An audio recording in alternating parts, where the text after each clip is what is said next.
Puppies and Kittens. I am once again with Dr. Kipp Davis, who worked with me on a previous project. He's an old school Old Testament Bible scholar. And why don't you explain what your background is, and we'll get into why that's relevant in a moment. Yeah, sure. So I'm Kipp Davis. I'm a biblical scholar and a specialist in early Judaism and the Dead Sea Scrolls. I earned a PhD from the University of Manchester in 2009, and I've had several postdoctoral appointments working on stuff related to the textual transmission of the Hebrew Bible and the composition of the Hebrew Bible, and lots of work with Dead Sea Scrolls manuscripts themselves. And I was also involved in I guess breaking the news about forgeries at the Museum of the Bible and Southwestern Baptist Theological Seminary and places like that. So and I've taught lots of courses about the Old Testament and the Hebrew Bible. So that's me mostly. Very good, very good. And you are right now. You are promoting a course. How many sessions or episodes, or however you divide them? So this is a so the I've just finished recording and it's now been edited, a new course available at MVP Courses called Real Israelite Religions: Facts on the Ground and Propaganda in the Bible. It's 18 lectures. It's a total of about 13 hours. And the course, this is actually a course I taught for years at a couple of different institutions. So it's laid out like a standard 13-week lesson plan. I've divided it into 9 individual sections where I trace the development of the actual religious landscape in the Cisjordan, this region we call Palestine and Israel, from the early Iron Age, 1000 BCE, up through the existence of the kingdoms of Judah and Samaria, or Israel, and into the exilic period, culminating in Judaism and eventually Christianity. So, is there going to be a final exam? No exams. That's the best part, right? But we still get 3.5 credit hours. Yeah, none of that either, right? Okay, you got to take the good with the bad, I guess. You do. You get all the instruction, just not the grade. So, and I did actually have people come and audit my courses from time to time. So, they paid even more money just to sit in my class and do nothing than you can by buying it through MVP Courses. Okay, so I wanted to ask you, and I wanted to talk about this for a while. When I started into Usenet, when I kind of started my activism was on Usenet, and I was told when I signed up for that, I wanted to go to talk.origins, and at the time there was a thing called alt.talk.creationism, those kind of things back in the days when everything was in black and white. I was told that I needed a handle, and I was already aware that Amun-Ra, the Egyptian composite air and sun god, had an awful lot in common, a suspicious amount in common with Yahweh. And I had read somewhere, in the late 1990s, that Jehovah or Yahweh, which however you want to delineate these, and Amun-Ra, or just Amen, had at one point the same wife, whether it was Asherah or Atharat or however you define that. And I've not heard a lot of scholarship since then. But I mean, there's my name was already Aaron, so I'm like, okay, well, and it's not pronounced Aaron, it's pronounced Aaron, so it kind of flows with Amun-Ra. When it didn't take me 10 seconds to think of the handle, And I didn't think at all of the repercussions that, hey, this, I will once get really well known by this name, and I'm going to have to legally change this to my name. Wow. So I want to hear some of the backdrop that we were just talking about. Yeah. So I gotta say, Aaron Ra rolls off the tongue quite a bit better than Athirat Ra or Asherah Ra. Oh, that was not so bad either. So one of the challenging things um, in investigating, I guess ancient religions generally is trying to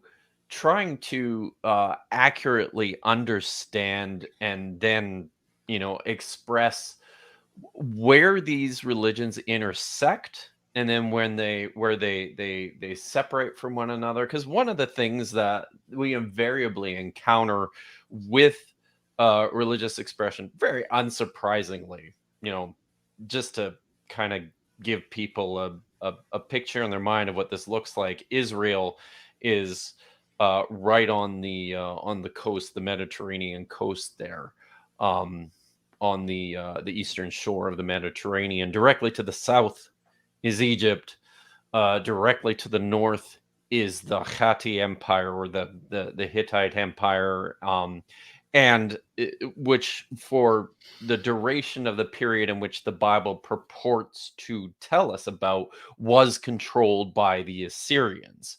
And then the Babylonians. So they're surrounded. Oh, yes. And within this region as well, we have groups of people, other groups of people living, the Phoenicians, the Philistines, people that we now identify as Canaanites generally. So it's unsurprising that all these people, when you get down and actually have a look at the literature that they are writing, it's unsurprising to see a lot of overlap in terms of the characteristics of their gods, their stories, um, a little bit in terms of their names. And this is one of the keys, one of the clues, right? Which keys us into what's going on here. Within the Hebrew Bible, the word for God is Elohim, which is like a pluralized form of El. El is explicitly the king of the gods in the Ugaritic literature from Canaan. And then we read about Asherah in the Hebrew Bible, which is the Hebraicized form of Athirat, the consort of El, his wife. Um, and you see similar things, right, within the Egyptian religions as well. Um, the challenge for scholars is not to make more of this than is actually there, but then also to recognize what's happening. So, I think that some of um, the people listening now are going to have a bit of a problem with that, yeah. because they're going to say, where did we read in the Hebrew Bible, also known as the Old Testament, that God had a wife? So help some of our King James Yeah. Version theologians out with that one. So the truth of the matter is that you largely don't read about this. There are some fragments of this idea embedded within the text that have survived, but the reason you don't read about this is because at the point in time in which these texts were actually written down, and then heavily edited, this is an idea that had largely fallen out of favor with the ruling religious establishment. So they're at great pains to um, to not to not maintain this close relationship that Asherah had with Yahweh or with El, but are now working hard to distance themselves from this relationship that the male god Yahweh had with his female consort Asherah. So when you do see Asherah within the Hebrew Bible text, almost without fail, invariably it's antithetical. It's polemicizing this figure. The really interesting thing that we've come to discover through the advent and the improvement of archaeology over the course of the last century, however, is that um, the the actual material culture of the region provides a very different picture. There was a vibrant, celebrated life of Asherah among the common people who lived all throughout this region. So much so, it's almost impossible to distinguish the ways in which they worshipped Asherah and other deities from the ways in which their Canaanite neighbors, the Philistines and the Phoenicians, were worshiping their gods. So yeah, if we could go into a text, I can kind of illustrate a little bit about how this breaks down, and what I like to do when I'm teaching about the religious landscape of Israel is focus in on what I think is one of the most interesting stories from the Hebrew Bible, and this is uh, the story of Josiah's reforms in Second Kings chapter 23. Because on the face of it, when people read this, this is a story of Josiah um, coming to realize through reading the book of the law, which was probably was a you know uh, we would call it a modern forgery of something that Moses said or wrote centuries before, but was most likely written as a piece of royal propaganda Well, in hold order on. to I'm wrestling with this idea too. It's a uh-oh forgery of something Moses wrote, purported to have written. purported to have written. Okay, Yes. okay, that makes So more we're sense. working on the idea that these people thought that they had writings of somebody, or at least they had writings that reflected a time of this figure Moses. Deuteronomy came around and did one better, and actually for the first time claimed to have been a surviving writing from Moses, and this is by design. This is a play on the part of the priests in the Temple of Jerusalem to exercise an element of authority in terms of what they're promoting, because the ideas in the book of Deuteronomy present a pretty radical departure from the ways in which religions were practiced and even mandated by some of the earlier texts.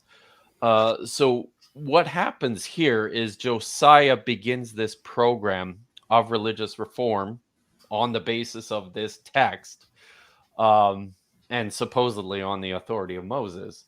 And he starts by, we're told, uh, removing all of the objects of worship and the altars dedicated to other gods than Yahweh that were in the temple. One of these is an Asherah pole. This is a pole of some sort that's been fashioned and probably decorated to represent the goddess Asherah, the wife, the consort of El or Yahweh.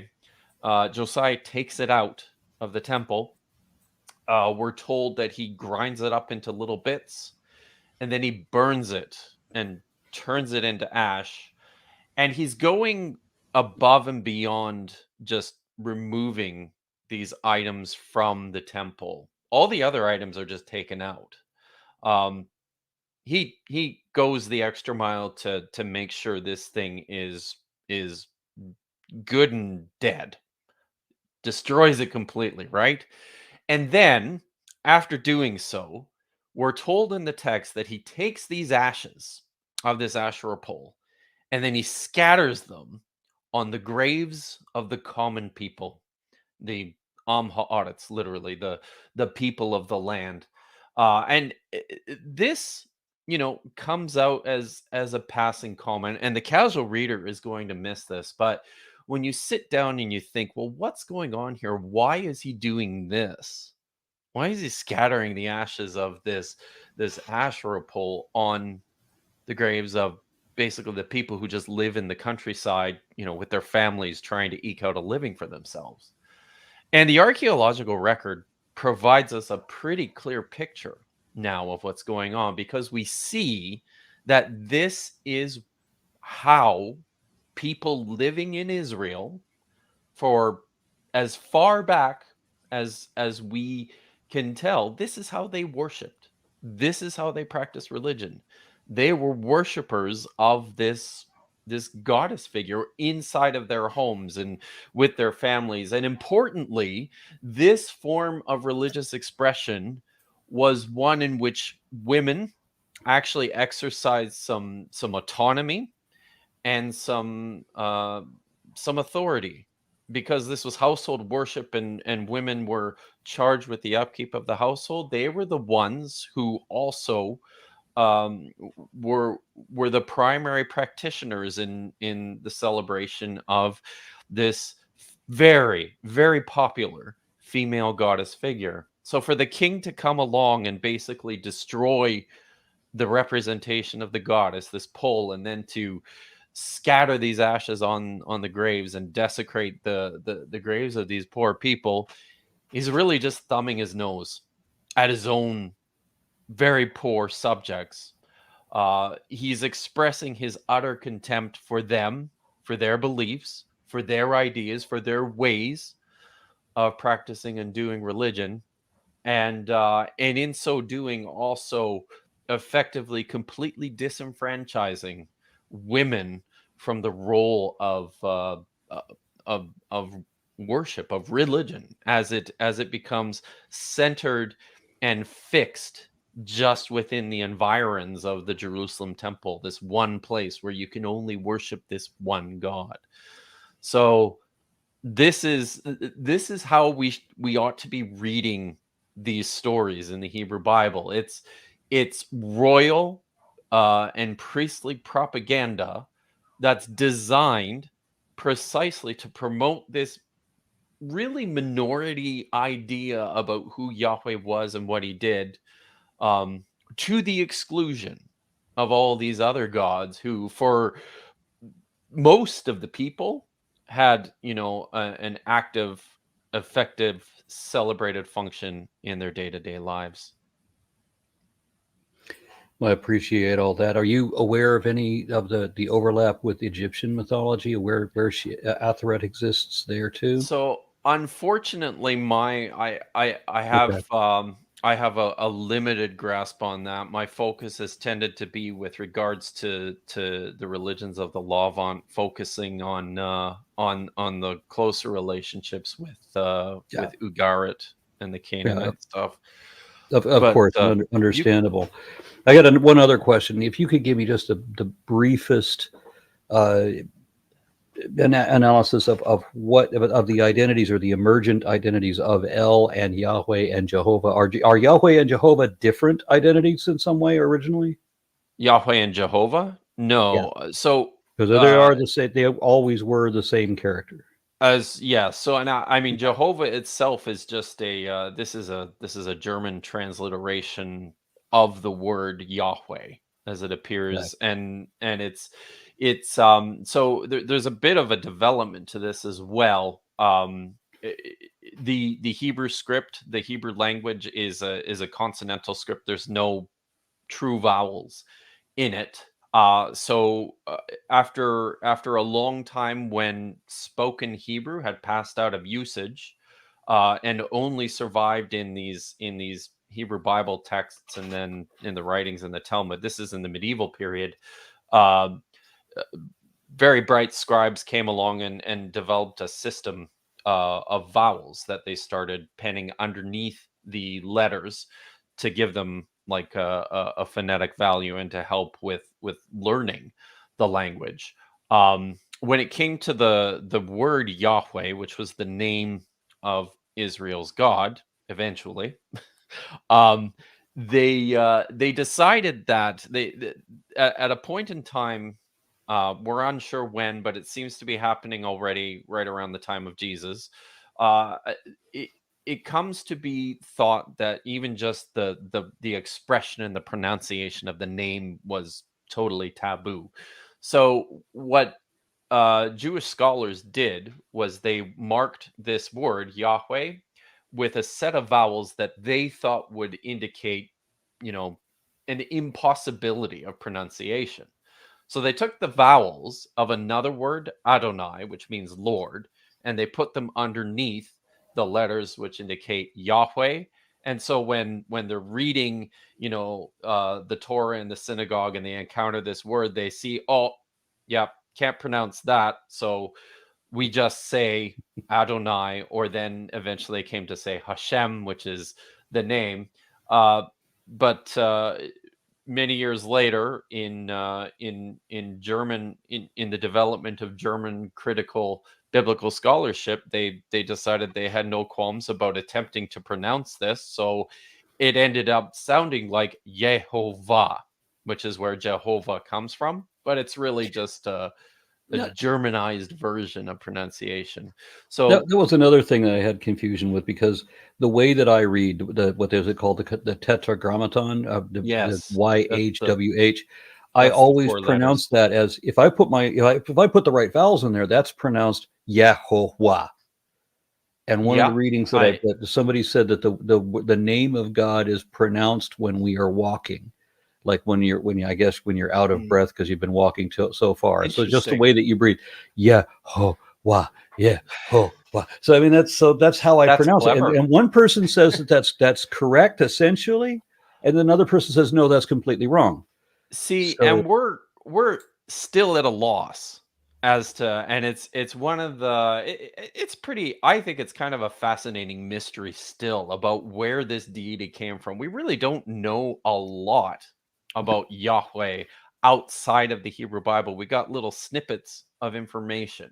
And that's one of the mysteries still, is what this name, the name of this God, sounded like. I think the best bets are probably still Yahweh, or YeHoWaH. Seems to be a very likely candidate. Some of the earliest surviving manuscripts that we have, Jewish manuscripts, are actually texts that come out of a Jewish settlement from the 4th century BCE called Elephantine. And there's a number of Greek manuscripts there in which Yahweh is written in Greek as YeHoWaH.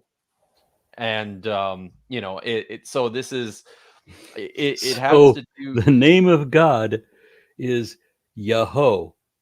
yeah, or just Yah, even Okay. within the Hebrew Bible. Very frequently Yahweh is just referred to as Yah, and this survives within huge number of Hebrew names.